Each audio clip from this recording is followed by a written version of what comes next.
తాకట్లో ఉన్న మీ బంగారాన్ని విడిపించి ఆ రోజు ఆన్లైన్ రేటుకి కొంటాం. Sharma gold company. మెడికల్ కాలేజ్ని ఢీకొట్టింది. ఈ సమయంలో విమానం స్పీడ్ దాదాపు 245 కిలోమీటర్ల పర్ అవర్ ఉన్నట్టుగా తెలుస్తోంది. 245 కిలోమీటర్ల పర్ అవర్.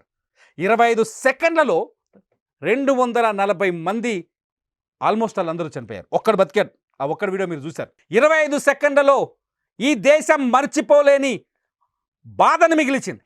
25 సెకండ్లలో మృత్యువు విలయ తాండవం చేసింది. 25 సెకండ్లలో 240, ఇప్పటికున్న అధికారిక కౌంట్ అయితే 204 మంది బూడిదైపోయారు కాలి. ఇందులో విజయ్ రూపానీ, గుజరాత్ మాజీ ముఖ్యమంత్రి విజయ్ రూపానీ కూడా ఉన్నారు కాలిపోయిన వాళ్ళలో. అలాగే 22 మంది మెడికో స్టూడెంట్స్ ఉన్నారు. ఈ 22 మంది బీజే మెడికల్ కాలేజీలో డాక్టర్ చదువుతున్నారు. హాస్టల్లో మధ్యాహ్నం 1 గంట కదా, హాస్టల్లో భోజనం కోసం వచ్చారు. ప్లేట్లలో అన్నం అలా ఉండగానే విమానం రూపంలో మృత్యువు దూసుకొచ్చింది. వాళ్ళ ప్రాణాలు బలి తీసుకుంది. ఈ వీడియో చూస్తుంటే ఎవరికైనా గుండె రగిలిపోతుంది. నిజంగా విమాన ప్రయాణం ఇంత ప్రమాదకరంగా ఉంటుందా? విమాన ప్రయాణం మనల్ని ఇంత ప్రమాదకర పరిస్థితుల్లో మనం ప్రయాణిస్తున్నామా? నిజానికి ఇటువంటిది ఉండదు.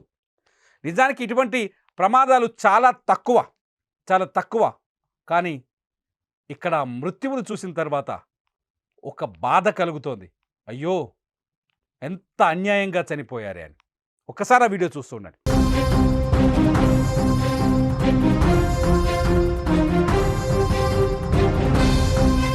మీరు స్క్రీన్ పైన ఇంకొక బ్రేకింగ్ వీడియో చూస్తారు. ఈ బ్రేకింగ్ న్యూస్లో ముఖ్యంగా ఉన్నది ఏంటంటే, ఈ విమానం 2 గంటల ముందు ఢిల్లీ నుంచి అహ్మదాబాద్ వచ్చింది. ప్రమాదానికి సరిగ్గా 2 గంటల ముందు ఢిల్లీ నుంచి అహ్మదాబాద్ వచ్చింది. ఆ విమానంలో ఆకాష్ వత్స అనే ఒక వ్యక్తి ప్రయాణించాడు. ఈ ఆకాష్ వత్స కొంచెం కోపం ఎక్కువ ఈయనకి. విమానంలో సౌకర్యాలు సరిగ్గా లేవని చెప్పేసి అందులో ఉన్న సౌకర్యాల లేమిపైన ఒక వీడియో రికార్డ్ చేశాడు. ఒకటి కాదు, దాదాపు 2-3 వీడియోలు రికార్డ్ చేశాడు. అందులో ఉన్న ఏసీ పనిచేయట్లేదు, లైట్లు పనిచేయట్లేదు, స్క్రీన్ పనిచేయట్లేదు, విమానం రూట్ మ్యాప్ పనిచేయట్లేదు, ఏ డేటా లేదు, వరస్ట్ ఫ్లైట్ అంటూ ఆయన ఒక వీడియోలు ఆయన మాట్లాడుతూ ఆయన కొన్ని వీడియోలు రికార్డ్ చేశారు. ఒకసారి ఆ వీడియోలో ఆయన ఏం మాట్లాడినో వినండి. And as usual, the map, the in-flight entertainment is not working. Leave in-flight entertainment. Calicut to landing stations. If I talk about this light, it is also not working. If I press this cabin crew button, it's not working either. Nothing is working. Nothing at all. ఇదే విమానం ఇప్పుడు ఏదైతే Ahmedabad airport బయట కుప్ప కూలిపోయిందో, ఇదే విమానంలో 2 గంటల ముందు ఢిల్లీ నుంచి అహ్మదాబాద్కు ప్రయాణించాడు ఈయన ఆకాష్ వత్స. అందులో సౌకర్యాల లేమి, విమానంలో ఎవరు పట్టించుకోని విధానం, విమానాన్ని నిర్లక్ష్యంగా వదిలేయటం, ఇటువంటి అంశాలన్నీ ప్రస్తావిస్తూ కొన్ని వీడియోలు రికార్డ్ చేశాడు. దీన్ని సోషల్ మీడియాలో పోస్ట్ చేయడానికి రికార్డ్ చేశాడు. ఎప్పుడైతే అహ్మదాబాద్లో ఈ విమానం కుప్ప కూలిపోయిందో అప్పుడు చాలా బాధతో తన ట్విట్టర్ అకౌంట్లో ఈ వీడియోను పోస్ట్ చేస్తూ, డామిట్, ఈ ఫ్లైట్లో 2 గంటల ముందు నేను వచ్చాను అహ్మదాబాద్లో. నిజంగా అదృష్టవంతుడు. 2 గంటల ముందు వచ్చాను నేను అహ్మదాబాద్కి ఢిల్లీ నుంచి. ఇందులో ఏ సౌకర్యాలు సరిగ్గా లేవని అక్కడ ఉన్న టాటా వాళ్ళకి, ఎవరైతే ఇది టాటా కంపెనీకి చెందిన ఎయిర్ ఇండియా విమానం టాటా ఆక్యుపై చేసింది, ఎయిర్ ఇండియా వాళ్ళకి ఫిర్యాదు చేయడానికి ప్రయత్నించాడు. ఈలోపే విమానం నేలకూలిపోయింది. 2 బాక్స్లో చూస్తున్నాం. ఒక దాంట్లో విమానం లోపలి విజువల్, రెండోది విమానం వెలుపలి వీడియో. విమానం లోపలి వీడియో ఒకవైపు చూస్తున్నాం, విమానం వెలుపలి వీడియో ఒకవైపు చూస్తున్నాం. విమానం లోపలి వీడియో 2 గంటల ముందు ఈ బోయింగ్ విమానంలోనే రికార్డ్ చేయబడిన వీడియో. రెండోది లండన్ బయలుదేరే ముందు కుప్ప కూలిపోయిన ఇదే బోయింగ్ విమానం. ఈ విమానం నిజంగానే ఇతను భావించలేదేమో, ఇతను అనుకోలేదు ఇలాంటి ప్రయాణం తాను చేయాల్సి వస్తుందని. ఈ ప్రయాణం ఇంత ప్రమాదకరంగా, అంటే ఇతని తర్వాతి ప్రయాణం ఇంత ప్రమాదకరంగా ఉంటుందని ఎవరు ఎక్స్పెక్ట్ చేయలేదు. ఎక్స్పర్ట్ చెప్తున్నారు ఇటువంటి విమానాల్లో సాంకేతిక లోపాలు తలెత్తడం చాలా అరుదు అని. కానీ విమానం లోపలనే ఏసీ లేదు, కనీసం స్క్రీన్ పనిచేయట్లేదు, పట్టించుకోవట్లేదు, ఎవరు ఆ లైట్లు సరిగా పనిచేయట్లేదు. అక్కడున్న ప్రయాణికులు చాలామంది ఇబ్బంది పడుతున్న వీడియోలు కూడా ఉన్నాయి. ఆయన రికార్డ్ చేశాడు ప్రయాణికులు ఇబ్బంది పడుతున్న వీడియోని. కట్ చేసే అదే విమానం సరిగ్గా 2 గంటలు ఆకాష్ వత్స ఈ వీడియోని రికార్డ్ చేసిన 2 గంటల తర్వాత అదే విమానం అహ్మదాబాద్ ఎయిర్పోర్ట్లో ఎగిరి సరిగ్గా 25 సెకండ్లో కుప్పకూలి పేలిపోయింది. 2 వీడియోస్లో చూస్తే మీకు అర్థమవుతుంది సిచ్యువేషన్ ఎంత హారిబుల్గా ఉందో. మీరు ఆలోచించండి, ఒక్కసారి మీరు ఇలాంటి ఫ్లైట్లో ఉన్నప్పుడు ఏముంటుంది, ఏం జరిగి ఉండేది? ఈ ఫ్లైట్లో మీరే ఉంటే ఏంటి సంగతి? ఈ ఫ్లైట్లో మీరే ఉంటే ఏం జరిగేది? ఒక్కసారి ఆలోచించండి. నిజంగా ఇక్కడ నిర్లక్ష్యం ఉందా? ఉదయం నుంచి మధ్యాహ్నం 1:38 నుంచి భారతదేశంలోని ప్రతి రాష్ట్రం, భాష, ప్రాంతమన్న తేడా లేకుండా ప్రతి ఒక్కరూ బోరున విలపిస్తున్న సంఘటన.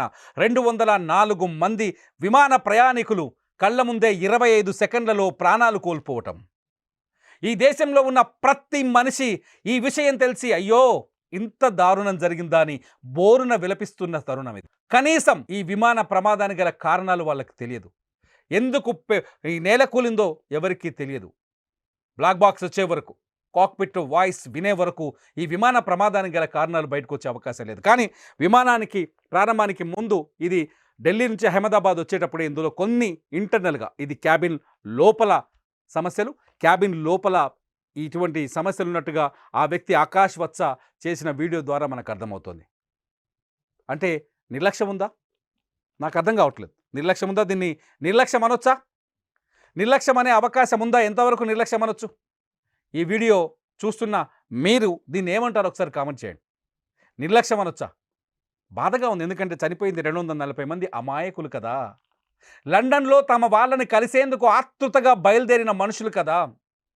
53 మంది బ్రిటిషర్లు ఉన్నారు. వీళ్ళంతా గుజరాత్కు వచ్చి ఈ ప్రాంతాన్ని, భారతదేశాన్ని ఎంతో గౌరవించి భారతదేశంలో ఎన్నో జ్ఞాపకాలని మోసుకొని ఫ్లైట్ ఎక్కారు. ఆ జ్ఞాపకాలు తమ స్వస్థలానికి తీసుకువెళ్ళక ముందే నేల కూలిపోయారు. నిజంగా ఎంత బాధేస్తుంది. 169 మంది ఇండియన్స్ ఉన్నారు. ఒక్కొక్కరి కథ చదువుతుంటే నిజంగా కన్నీళ్ళు వస్తున్నాయి. రాజస్థాన్కి సంబంధించిన ఒక మహిళ, ఆమె పేరు ఖుష్బూ, కొద్ది రోజుల క్రితమే పెళ్లి చేసుకుంది రాజస్థాన్ నుంచి. ఈ ఖుష్బూ కొద్ది రోజుల క్రితమే పెళ్లి చేసుకుంది. ఈ మహిళ ఈ ఫ్లైట్ ఎక్కింది. భర్త లండన్లో ఉన్నత విద్య చదువుతున్నాడు. లండన్కి వెళ్ళి భర్తతో కలవాలనుకుంది. ఫస్ట్ ఫ్లైట్, పెళ్ళైన తర్వాత ఫస్ట్ జర్నీ. ఎన్నో ఆశలతో, ఎన్నో ఆనందాలను ఊహించుకొని, భర్త కోసం ఎన్నో ఆశలని మూటగట్టుకొని ఈ ఫ్లైట్ ఎక్కింది. కానీ ఆమె అనుకున్న గమ్యంలో ల్యాండ్ కాలేకపోయింది, ప్రాణాలు కోల్పోయింది. Same scene. ఇద్దరు ఇంగ్లీష్ వాళ్ళు, బ్రిటిషర్స్, కొద్ది రోజుల క్రితం ఇండియాకు వచ్చారు. ఇక్కడ టూరిజాన్ని ఎంజాయ్ చేయడం కోసం వచ్చారు. ఇద్దరు బ్రిటిషర్స్ కొద్ది రోజుల క్రితం ఇండియాలో టూరిజంని ఎంజాయ్ చేయడానికి వచ్చారు. ఆ ఇద్దరు గుజరాత్లో అనేక ప్రాంతాలు తిరిగి భారతదేశం మీద ఎంతో ప్రేమను, అభిమానాన్ని పెంచుకున్నారు. ఎయిర్పోర్ట్కి వెళ్ళిన తర్వాత వాళ్ళు ఒక వీడియో రికార్డ్ చేశారు. ఇద్దరు ఏం చెప్పారో తెలుసా? ఇండియాని వదిలి వెళ్ళడం చాలా బాధగా ఉంది. భారతదేశం మాకెంతో అందమైన జ్ఞాపకాలు, గొప్ప జ్ఞాపకాలను మిగిలించింది. ఈ దేశాన్ని వదిలి వెళ్ళాలంటే బాధగా ఉంది అన్నారు. అంతేకాదు ఇంకో మాట కూడా చెప్పారు. This is last night in India అని చెప్పలేకపోయారు. This is last night, goodbye India అన్నారు. వాళ్ళ మాటల్లో చెప్పినట్టే, వాళ్ళ మాటల్లో చెప్పినట్టుగానే ఆ వీడియోలో చెప్పినట్టుగానే లాస్ట్ జర్నీ అయింది వాళ్ళ లైఫ్లో, లాస్ట్ నైట్ అయింది. నిజానికి ఈ ప్రమాదమే జరగకుండా ఉండినుంటే ఈ పాటికి వాళ్ళు ఫ్లైట్లో అందరూ హాయిగా భోజనం చేసి నిద్రపోయి ఉండేవాళ్ళేమో.